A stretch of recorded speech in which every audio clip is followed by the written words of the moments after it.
Party అధ్యక్షులు శ్రీ నారా చంద్రబాబు నాయుడు గారికి హృదయపూర్వక వందనాలు. ఇక్కడ ఒక మహిళనైనా నాకు తెలుగుదేశం పార్టీ ఇన్ఛార్జ్ బాధ్యతలు ఇచ్చి ఇక్కడ తెలుగుదేశం పార్టీ క్యాండిడేట్ గా నన్ను నిలబెట్టినందుకు మరొక్కసారి తల వంచి ధన్యవాదాలు తెలుపుకుంటున్నాను. అలాగే ఇక్కడికి వచ్చిన టీడీపీ నాయకులు, బీజేపీ నాయకులు, జనసేన నాయకులు, కార్యకర్తలు, అలాగే వేలాదిగా తరలి వచ్చిన మీ అందరి అభిమానానికి మరొక్కసారి పేరు పేరున ధన్యవాదాలు తెలుపుకుంటున్నాను.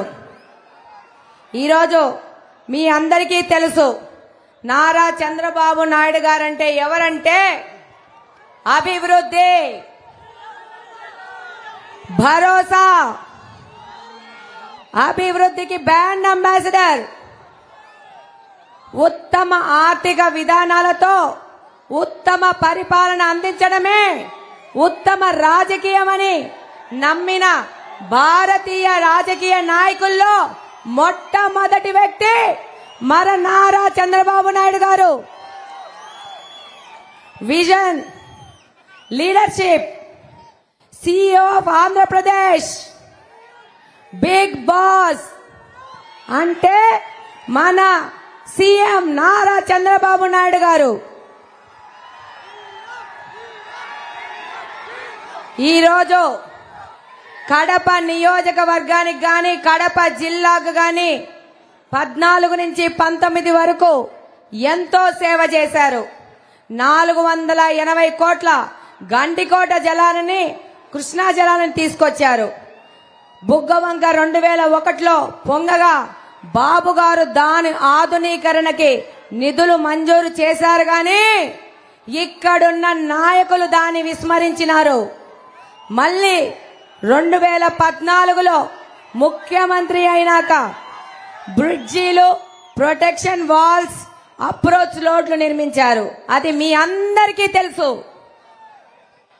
ఇక్కడ స్పెషల్ డెవలప్మెంట్ ప్యాకేజ్ కింద 4,60,00,000 అత్యవసరంగా మంజూరు చేసి 14 నుంచి 19 వరకు ఇక్కడ ఎమ్మెల్యే ఏ విధమైన అభివృద్ధి కార్యక్రమాలు చేయకపోయినా చంద్రబాబు నాయుడు గారి ఆధ్వర్యంలో మీ వాసన్న ఇక్కడ అభివృద్ధి కార్యక్రమాలకి ముందు వరుసలో ఉన్నారు.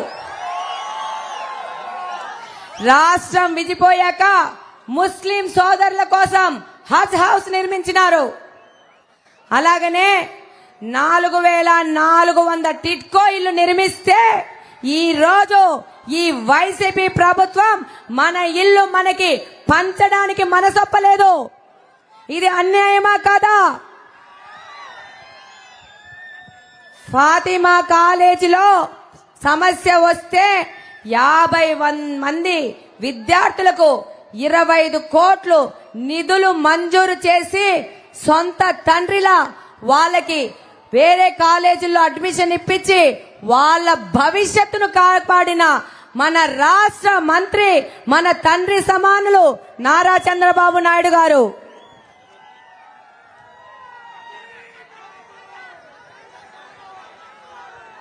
ఈరోజు కడప నియోజకవర్గంలో 2024లో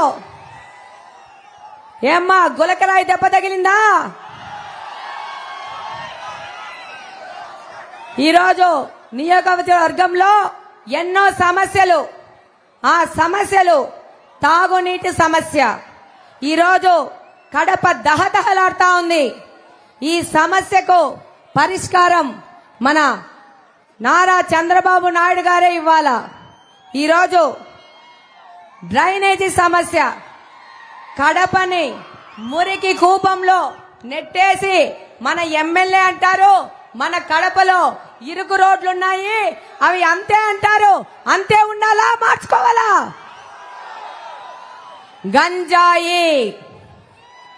గంజాయి ఆకుకూరలు దొరుకుతాయో లేదో తెలియదు కానీ గంజాయి మాత్రం వెల్లువలా దొరుకుతోంది.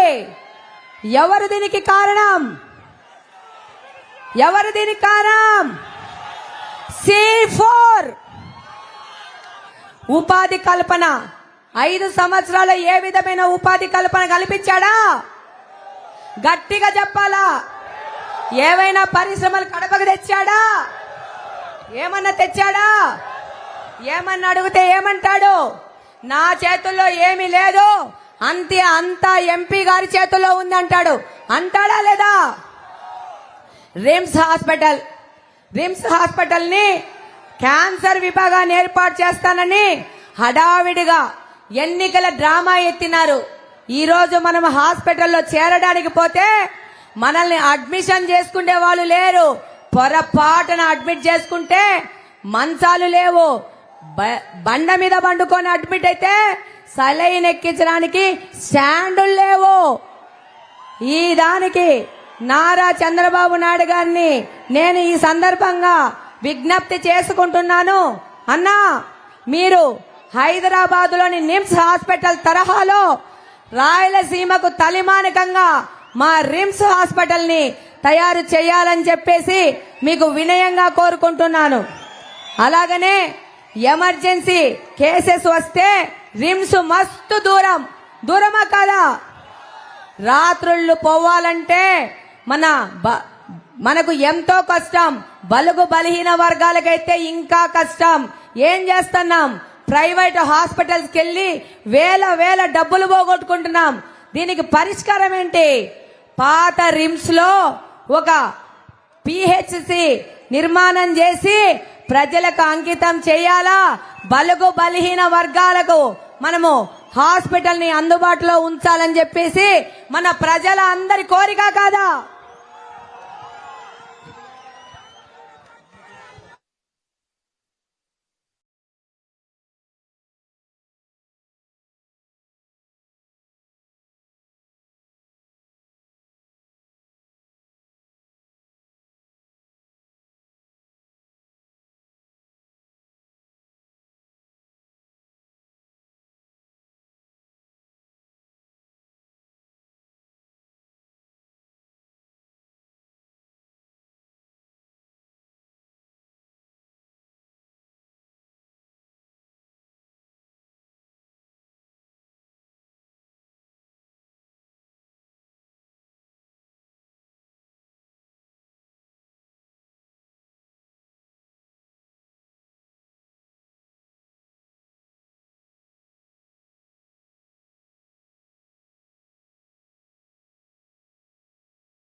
హలో, హౌసింగ్ జగనన్న ఇల్లు ఇచ్చినాడు. ఎక్కడిచ్చినాడు? కొండల్లో, తుప్పల్లో, అడవుల్లో మనుషులు ఉండే పరిస్థితి ఉందా? ఆడ రోడ్లున్నాయా? కరెంట్ ఉందా? నీళ్లున్నాయా? కాలువలున్నాయా? మనకెందుకు మరి ఆ జగనన్న ఇల్లు? మన అన్న నారా చంద్రబాబు నాయుడు గారు కడతారు టిట్కో ఇల్లు. రోడ్లతో, కరెంటుతో, కుళాయిలతో, మంచి పార్కులతో మనకి ఇల్లు కట్టిస్తాడు. ఆల్రెడీ కట్టి రెడీగా ఉన్నాయి. అధికారంలోకి రాగానే 3 నెలల్లో మీ ఇళ్ల తాళాలు మీకు ఇచ్చి మళ్ళా మీకోసము ఇల్లు కట్టే బాధ్యత తెలుగుదేశం పార్టీది. అలాగనే మైనారిటీ సంక్షేమం ఎవరు చేశారు? తెలుగుదేశం పార్టీ. దుల్హన్ పథకం, రంజాన్ తోఫా, మైనారిటీ కార్పొరేషన్ ఎన్ని పథకాలు ప్రకటించి మైనార్టీలకు చేశారంటే ఇమాం మౌజాంలకి గౌరవ వేతనం ఇచ్చినారు. పేద బలహీన వర్గాల ముస్లిం యువతలకు ఆర్థికంగా సాయపడ్డారు. ఈరోజు కడపలో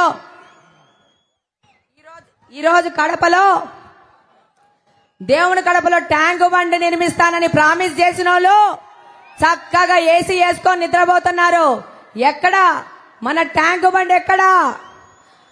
ఈరోజు సింగపూర్ టౌన్ చేస్తా అన్నాడు, చేశాడా? మినిస్టర్ కాలనీ మాత్రం చేసుకున్నాడా లేదా? ఏమన్నా కడపలో ఎండలు మండుతున్నాయా? మన గుండెలు కూడా మండుతున్నాయా లేదా? మనకు తెలుసు గత కొన్ని నెలలుగా వైసీపీ ప్రజాప్రతినిధి చేస్తున్న మోసాలను ప్రశ్నిస్తూ రాజీ లేని పోరాటం చేస్తున్నాం. మండదా అన్నా? అధికార పక్ష నాయకుడు తన జేబులు నిండిపోవడానికి తప్ప జనాల కడుపు నింపడానికి ఆలోచించాయా? మండదా తల్లి? అభివృద్ధి కేర్ ఆఫ్ అడ్రస్ గా ఉండాల్సిన కడపను అవినీతి, అన్యాయం, అక్రమాల, కబ్జాల, గూండాగిరి, దౌర్జన్యాల కేర్ ఆఫ్ అడ్రస్ గా చేసినాడు. ఏమక్క మండదా? వారికి తక్కిన మంత్రి పదవి హోదాను ప్రజల సంక్షేమం కోసం కాకుండా తన ఆస్తులు, తన బంధువుల ఆస్తులు పెంచుకోవడానికి వాడుకున్నాడా లేదా? మరి మండదా అన్నా? రోడ్లు మరిచారు, విద్య మరిచారు, వైద్యాన్ని మరిచారు, సంక్షేమాన్ని మరిచారు, పారిశుద్ధ్యాన్ని మరిచారు. తాగడానికి నీళ్లు లేవు. ప్రజా సంక్షేమం అనేదే ఆలోచన లేదు. ఏమన్నా మండదా? గంజాయితో కడపను ముంచెత్తారు. ఏమన్నా మండదా?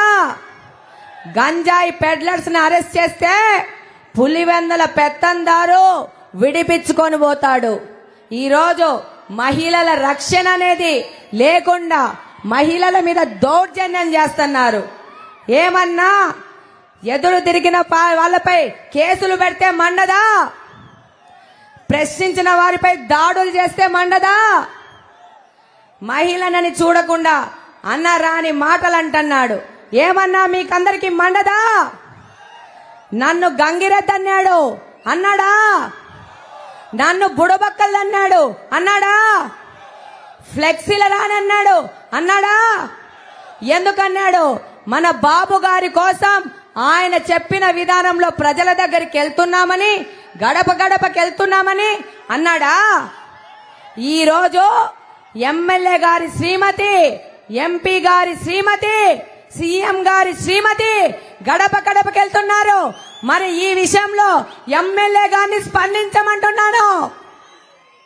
ఈరోజు పింఛన్ అడిగితే నా చేతుల్లో ఏమీ లేదు. ఎవరి చేతుల్లో ఉందంటే ఎంపీ గారి చేతుల్లో ఉంది.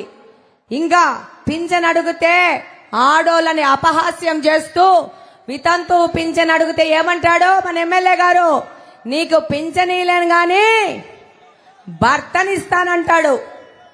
ఈరోజు ఒక వికలాంగులైన బిడ్డకి పింఛన్ వస్తుంటే భర్త చనిపోయిన ఆ తల్లి పింఛన్ అడిగితే నీ కొడుకు పింఛన్ వస్తా ఉంది కదా, నీకెందుకు ఇయ్యాలంటాడు. ఏమి ఈయన బ్యాంక్ అకౌంట్ నుంచి పింఛన్ ఇస్తున్నాడా? ఈయన షాప్ నుంచి పింఛన్ ఇస్తున్నాడా? ఈయన పేపర్ నుంచి ఇస్తున్నాడా పింఛను? ఈయన సిమెంట్ ఫ్యాక్టరీ నుంచి ఇస్తున్నారా పింఛను? మనము గట్టిన పన్నుల ద్వారా వచ్చిన డబ్బుతో పేద ప్రజల సంక్షేమం కోసం పింఛన్లు ఇస్తుంది ప్రభుత్వం. ఎవరి పర్సనల్ తనఖా నుంచి అకౌంట్ల నుంచి పింఛన్లు ఇయ్యరు. ఈరోజు మే 13వ తేదీ ఓట్లు అందరికీ ఉందా? మే 13 ఓట్లని ఓటేయాలా? వెయ్యకపోతే ద్వారకా నగర్ లో నా ఇంటికి వస్తానన్నాడు, తిలక్ నగర్ లో నీ ఇంటికి వస్తాడు, మోచపేటలో నీ ఇంటికి వస్తాడు, గడ్డి బజార్లో నీ ఇంటికి వస్తాడు, గుర్రాల గడ్డలో నీ ఇంటికి వస్తాడు. తస్మా జాగ్రత్త. మనము జాగ్రత్తగా ఓట్లు వేసుకోకపోతే మన ఇళ్లలోకి వస్తానని మన షాడో ఎమ్మెల్యే చెప్పినాడు. ఈరోజు కడపలో ఒక వింత పరిస్థితి. ఒక్క ఓటేస్తే ఇద్దరు ఎమ్మెల్యేలు, MLA shadow MLA, MLA shadow MLA. ఒకటికి ఓటేస్తే ఒకటి ఫ్రీ, ఒకటికి ఓటేస్తే ఒకటి ఫ్రీ. ఇది కడప నియోజకవర్గంలో పరిస్థితి. ఈరోజు 5 సంవత్సరాలుగా ఏ ఒక్క రోజు ఉద్యోగస్తులకి, పెన్షనర్లకి, టీచర్లకి జీతాలు ఇవ్వలోని ఈ వైసీపీ ప్రభుత్వం నిన్న మే 1వ తేదీ టంచన్ గా జీతాలు ఇచ్చింది. భయపడుతున్నారు, భయపెట్టాలి. ప్రజలందరూ డిసైడ్ అయిపోయినారు. వాళ్ళ ఓట్ ఎవరికో వాళ్ళు ఆల్రెడీ నిర్ణయించుకున్నారు. అందుకే 1వ తేదీ మన ఉద్యోగస్తులకి, మన మాస్టర్లకి, మన రిటైర్డ్ అయిన వాళ్ళకి పింఛన్లు ఇచ్చినారు. ఈరోజు రాష్ట్రంలో 300 కోట్ల ఆస్తులు ఉన్నవారు అయ్యో పాపం అంతంత మాత్రమే, అంతంత మాత్రమే. వైసీపీ ప్రభుత్వంలో ఒక వ్యక్తి పోటీ చేయాలంటే మినిమం 1000 కోట్ల ఆస్తి ఉంటేనే వాళ్ళ క్వాలిఫికేషన్. ఈరోజు దేనికి భయపడలేదు, అన్ని భరించాను, సహించాను. ఎందుకో తెలుసా? మీరు అండగా ఉన్నారని. మీరే నా బలం, బలగం. ఈరోజు మన నాయకుడు నారా చంద్రబాబు నాయుడు గారి అనుమతితో కొన్ని హామీలు, కొన్ని మాట ఇస్తున్నాను. ఈరోజు నారా చంద్రబాబు నాయుడు గారు కూడా కడప అభివృద్ధి కోసం మనల్ని ఇక్కడ గెలిపించినాక ప్రత్యేకంగా చూడాల్సిన పరిస్థితి ఉంది. ఉందా లేదా? ఈరోజు నారా చంద్రబాబు నాయుడు గారి అనుమతితో నేను మాటిస్తున్నాను, కార్యకర్తలకు తోడుగా ఉంటాను. అన్నగారి అనుమతితో మాటిస్తున్నాను, నిరుద్యోగులకు అండగా ఉంటాను. అన్నగారి అనుమతితో మాటిస్తున్నాను, స్వచ్ఛ కడప నిర్మిస్తాను, మెరుగైన రోడ్లు నిర్మిస్తానని, అత్యాధునిక వైద్య సదుపాయాలు కల్పిస్తానని, యువత ఉపాధి కల్పించే విధంగా చంద్రబాబు నాయుడు వెనక ఉండి మనము పనిచేయాలా. ఈరోజు మాటిస్తున్నాను, అన్నగారి అనుమతితో అన్ని వర్గాల, మతాల సమగ్ర అభివృద్ధికి మనము కట్టుబడి ఉన్నాము. ఈరోజు అన్నగారి అనుమతితో మాటిస్తున్నాను, చిరు వ్యాపారులకు భరోసా కల్పిద్దాము, పేద బడుగు బలహీన వర్గాలకు ఆసరా కల్పిద్దాము. అలాగనే కడప భవిష్యత్తుకు బంగారు పాట వేసి మన కడపను మనమే నిర్మించుకోవాలని ఈ సందర్భంగా మీకు అందరికీ తెలియజేస్తాను. ఆఖరగా ఒకటే ఒక మాట. 8 నెలల క్రితం కడప ఇన్ఛార్జ్ గా నిర్మిస్తూ చంద్రబాబు గారు నా మీద ఉంచిన నమ్మకాన్ని నిలబెట్టుకుంటానని ఈ సందర్భంగా మాటిస్తున్నాను. రెడ్డప్ప గారి రాజగోపాల్ రెడ్డి